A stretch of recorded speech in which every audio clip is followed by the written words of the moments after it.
Bonjour à tous et bienvenue à cette dernière sortie de cette semaine de la revue de la presse camerounaise. Et le périple de ce matin, nous le démarrons avec le quotidien Mutation qui titre à sa grande une « Électricité, court-circuit à la fraude ».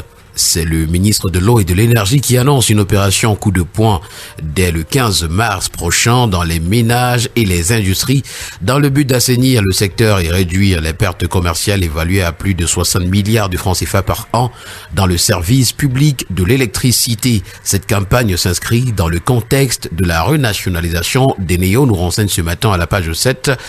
Mutation. Le quotidien à capitaux publics, Cameroun Tribune pour sa part ce matin parle de communication et c'est une autre année de défis qu'on retrouve à l'occasion de la cérémonie de présentation des vœux hier. Le ministre René Emmanuel Sadi a appelé l'ensemble de la grande famille de la communication à rester en éveil pour être au rendez-vous des nouvelles échéances, notamment les élections législatives et municipales à venir. Parlons d'économie avec le premier quotidien économique de la zone CEMAC. Le journal L'économie nous plonge dans les échanges commerciaux avec l'Afrique et ce sont les États-Unis qui réactivent l'AGOA sans le Cameroun. Suspendu depuis 2019, le pays ne figure pas dans la nouvelle liste des bénéficiaires de l'African Growth and Opportunity Act publiée il y a seulement quelques jours. Yvonne Sanabangui s'exprime ce matin en pied de une entreprise n'est rien sans un dispositif de contrôle interne robuste. Il s'agit donc du gouverneur de la Banque des États de l'Afrique centrale qui s'est exprimé au cours de la 16e conférence annuelle des responsables de l'audit interne des banques centrales francophones qui s'achève donc ce jour du côté de Yaoundé. En éducation, avec le quotidien Vert Émergence, on parle de doctorat sous quota. Retrouvons la colère qui gronde dans les universités d'État. Seulement 600 places pour des milliers de candidats. Voilà donc l'information. Avec conjoncture économique, la lutte contre la corruption va s'intensifier en 2026. Le 2 février 2026, la CONAC, lors de la cérémonie des vœux à son président, a présenté les actions prioritaires à mener pour l'intensification de la lutte contre la corruption au cours de la période sous revue. Une approche offensive de l'institution corollaire à un bilan consolidé de 89,99% en 2025 contre 92,5% un an plus tôt, soit un recul de 2,51% tel que nous le renseigne le journal ce matin. Le quotidien Econews pour sa part nous plonge au cœur des infrastructures routières. C'est le ministre des Travaux publics qui revise le prix sur le kilomètre de bitume.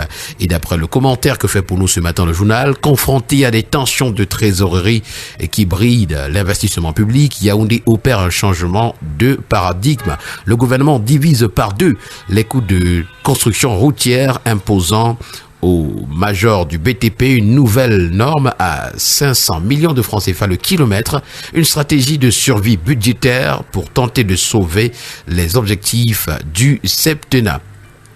Et puisqu'on parle d'objectifs ce matin avec le quotidien bleu d'Emanmana Le Jour, on s'intéresse également au réseau routier. C'est la SND 30 qui est en retard sur 1158 km à mi-parcours de la stratégie nationale du développement. Le ministère des Travaux publics n'a pas pu bitumer les 3600 km de route prévus.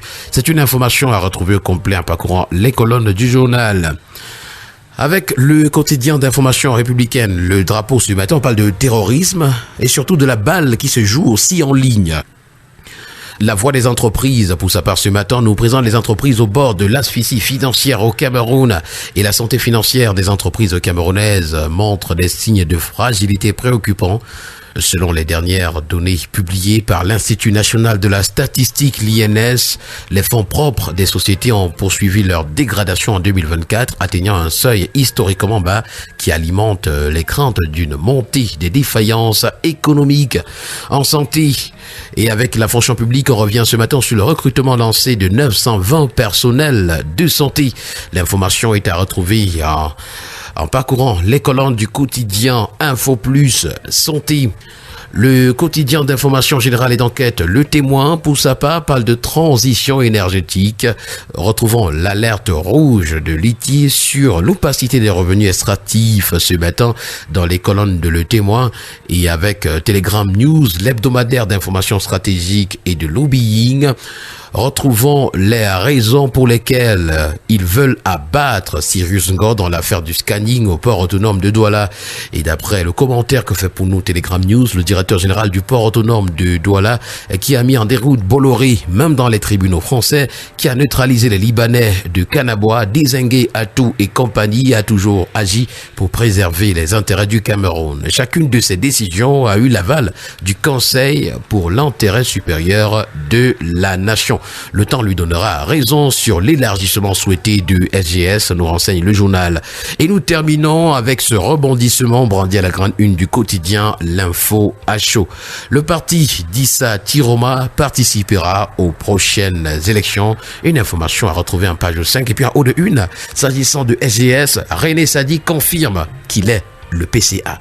Voilà qui a mis en terme à cette dernière sortie de la semaine de la revue de la presse camerounaise. Merci à vous, mesdames et messieurs, d'avoir été à l'écoute et au plaisir de vous retrouver la semaine prochaine pour d'autres éditions. Agréable week-end à tous.